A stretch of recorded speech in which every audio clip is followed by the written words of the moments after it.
day after US bombs Iran's nuclear sites, Israel-Iran trade heavy missile fire.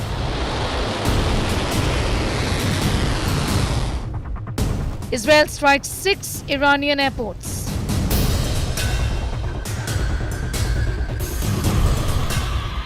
Iran launches missile barrage on Israel.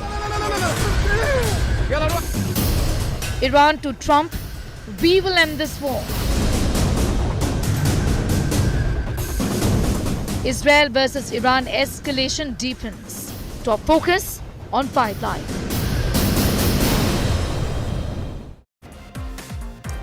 Iran has now told the United States of America that you started it, but we will be the ones to end it. It's escalation that has not been seen before. We're getting you up to speed with that big story, tensions in West Asia up ahead on the show. That's a top focus on 5 Live.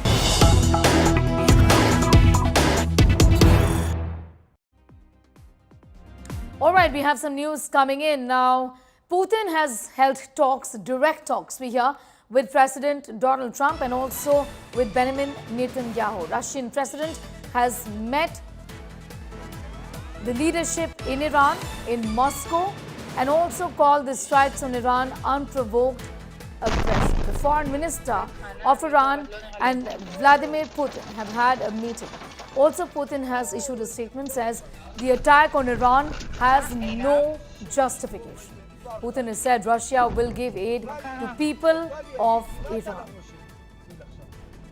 I'm going straight across to a journalist joining us from Moscow at this point in time. Tatanya Kukhareva is now joining us.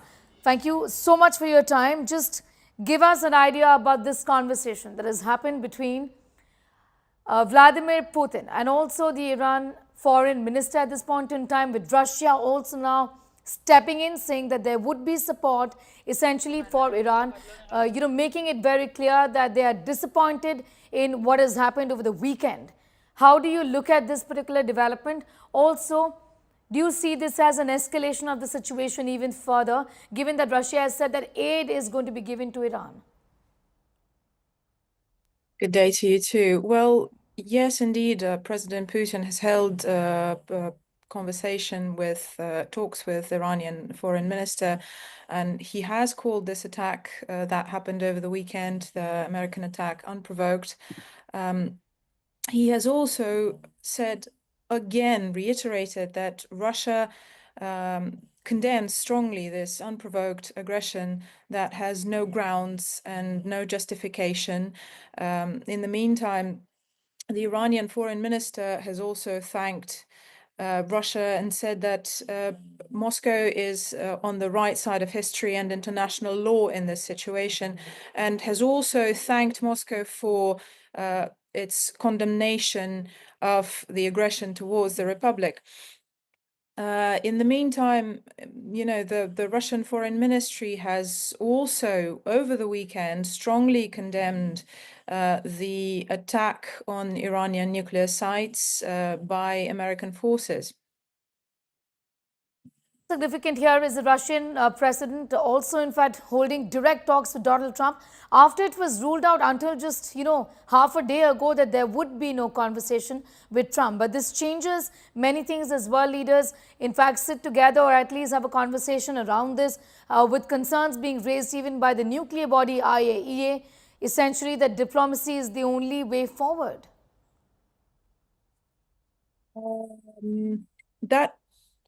I am not quite sure who you're quoting in terms of the direct conversation that happened today, because it has not yet been confirmed by the Kremlin.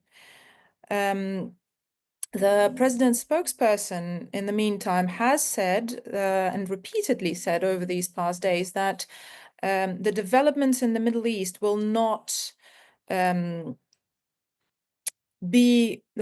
an impact on communications between Moscow and Washington. That is a separate issue. All right, I'm going to leave it at that for the moment. I'm going to thank you for joining in. Well, what's important to point out here is the fact that things have escalated, as we've seen over the weekend, with America stepping in and Iran also issuing the chilling warning saying that you started the war and we will end it, even as Israel and Iran essentially continue to pound at each other amid escalating tensions in the West Asian region. Take a look at some of the images that are coming in from the warring nations of Israel and Iran. Panic and chaos across Tehran as IDF continues to strike the Iranian capital itself. A thick smoke can be seen in the skies of Tehran after Israeli attacks. Some abandoned and destroyed vehicles can also be seen on the side of the road.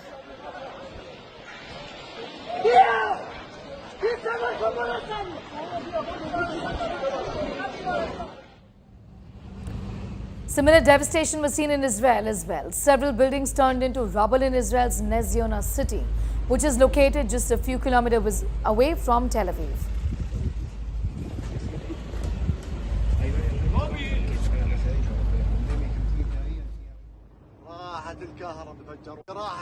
The coastal city of Ashkelon in Israel was also struck by Iranian missiles. The images on your screen show smoke coming out near an electricity infrastructure facility in Israel.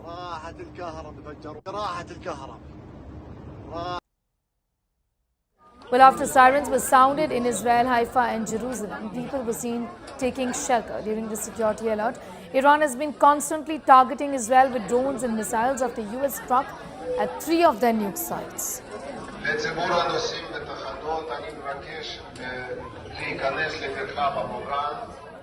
Amid escalating tensions in West Asia, flight data shows airlines avoiding Middle East airspace as Israel-Iran conflict rages. Flight tracking websites showed empty space over Iran, Iraq, Syria and Israel as commercial airlines suspend some Middle East flights after the US struck Iran.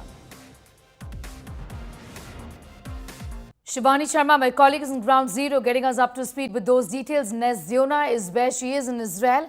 And I'm also going to be going across to Ankit Kumar, getting us an overview of the extent of the damage as far as Iran is concerned. First to you, Shivani, just tell us, what do you really see around you? What's going on in Nez Ziona at this point in time? I understand that this was one of the cities that was hit by Iran, earlier essentially. So what is it that you really see around you?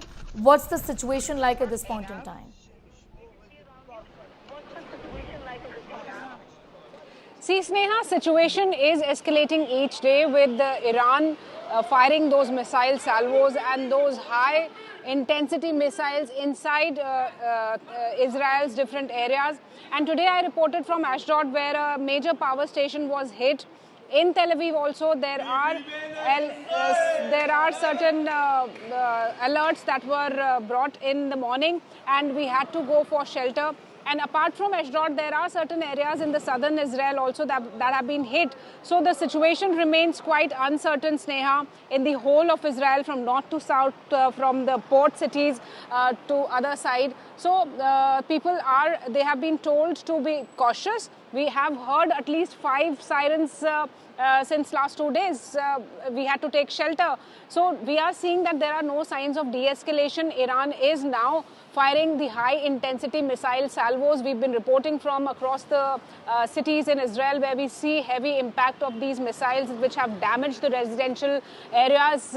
There are the houses have turned into complete debris at some places. There are banks that have been hit. There are economic stations. And what I was telling you about Ashdod is that it is very important in terms of the economy, because of the MNCs that have been working out there, because the ports, the refineries that work there in Ashdod. And because of today's attack in Ashdod, there was a power outage also, because that is the station that supplies power to the whole of Ashdod city. So that is the kind of impact and aggressive missile firing that is happening from Iran. But at the same time, we also heard a lot of fighter jets in the Israeli skies. And these fighter jets are the same IDF and Israeli Air Forces fighter jets that are taking on the military operations inside Iran continuously, and the information has been coming in officially also. So this continues from both the sides, Iran and Israel. They continue their strikes, and Iran, to be more specific, has aggravated this whole conflict after United States had targeted the nuclear sites inside Iran. So we are seeing a sense of worry, a sense of uncertainty in Israel, and it seems that both the nations are escalating and taking this conflict to a broader and a further scale. Right. In fact, Tel Aviv has also come under attack. Shivani, just give us an overview of the situation as far as civilian areas that have been hit and which are the worst affected cities in Israel.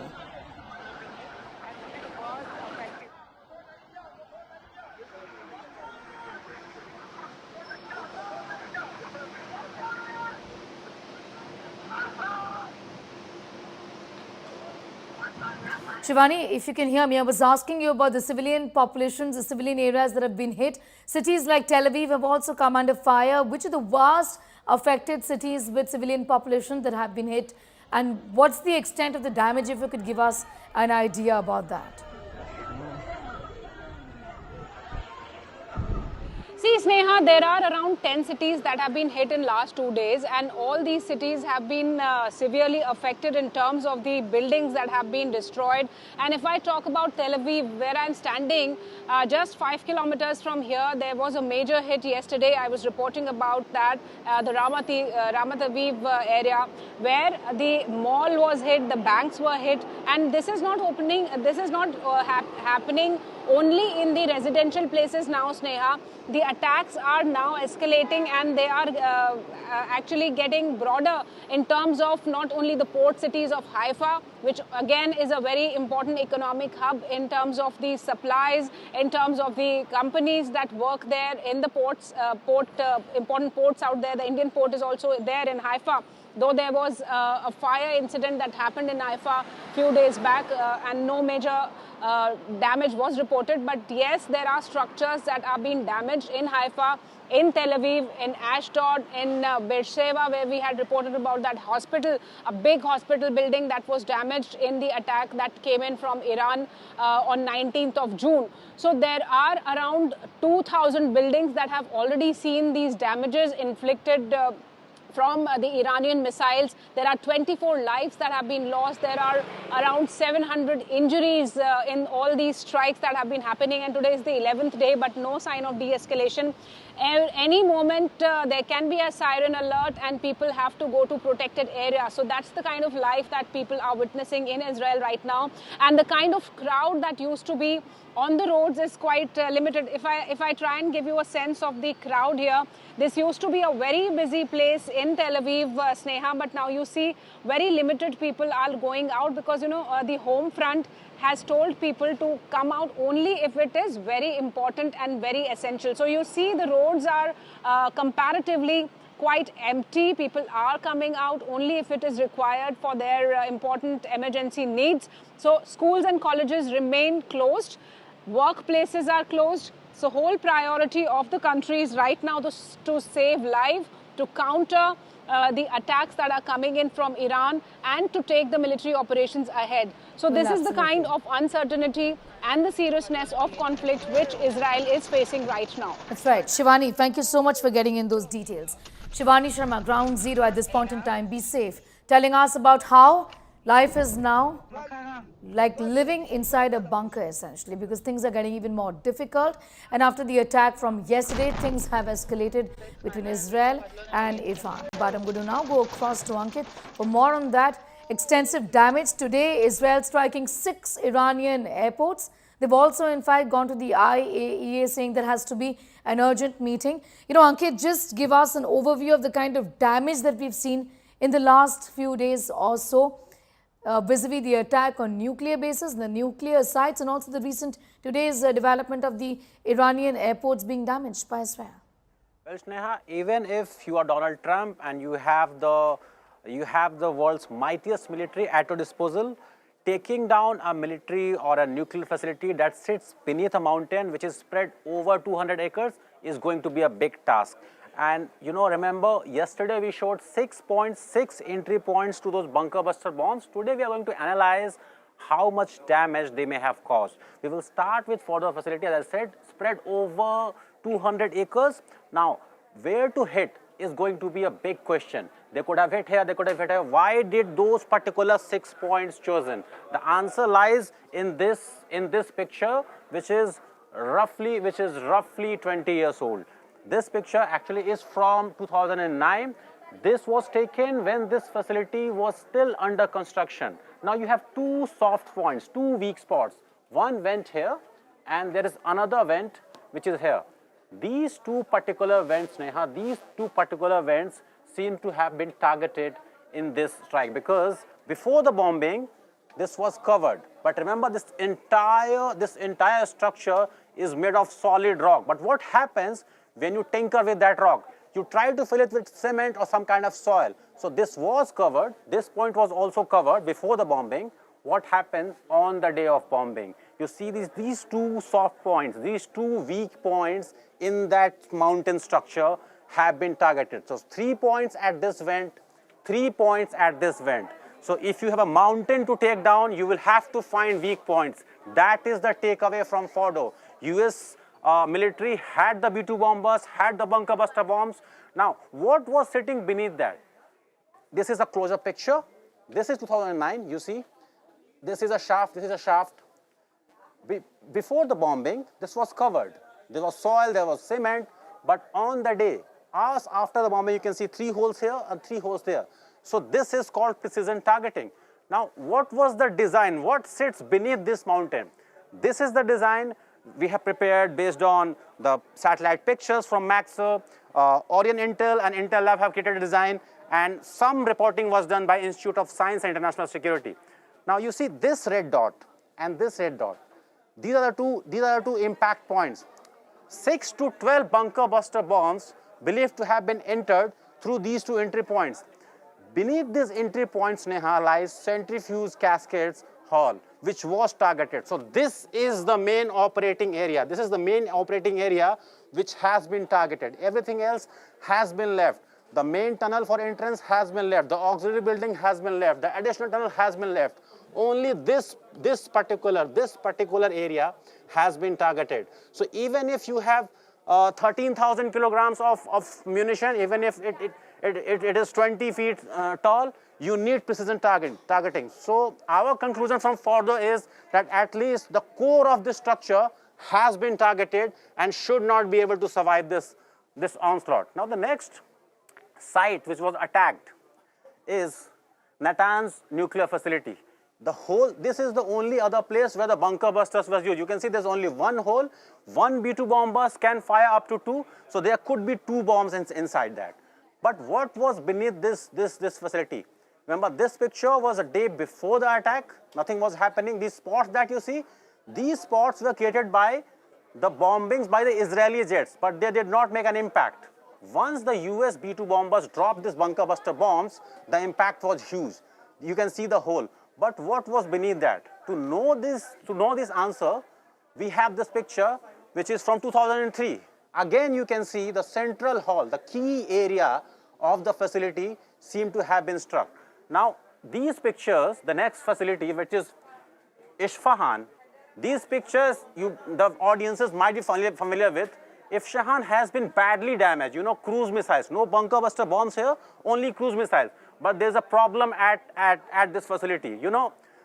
This area, while it has been destroyed by missiles, we believe that there are tunnels inside this mountain. There are tunnels inside this mountain which continue to exist there, and Iran may still have some access to this facility. So you might see some action in coming days, maybe from Israel at this particular facility, because remember, no bunker buster bombs have been used at this facility in Isfahan. There are reports that indicate that there are tunnels inside. There are highly enriched uranium that could be inside. Because no bunker busters bombs have been used at this facility, this could be the center point of next phase of conflict between Iran and Israel. Right, I'm going to leave it at that for the moment. Ankit getting us up to speed with those details. Meanwhile, IAEA has expressed concerns about the attack, about radiation leak as well, and say that they do not have obviously a complete picture.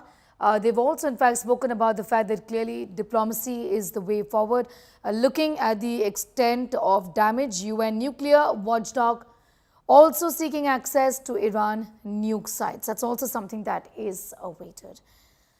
India Today continues to bring you the latest updates from ground zero as the Israel-Iran war escalates. A look now at this exclusive report Shivani Sharma sent us directly from the war zone. So I was heading to a location to show you the impact of how the Iranian missiles have hit the Israeli structures, and when I was en route I got an alert, and this was the kind of alert which I received because I was in the place called Rishon LeZion. So immediately this alert came and we had to rush to a shelter. I'm right now in a protected area, and you can see that how people have gathered to protect themselves amid those sirens that have gone on. And this can be a missile rocket attack from Iran towards Israel, and people have gathered here. You can see there are elders here, senior citizens here, along with their caregivers who are present here in this protected area. So this is how life is in Israel these days.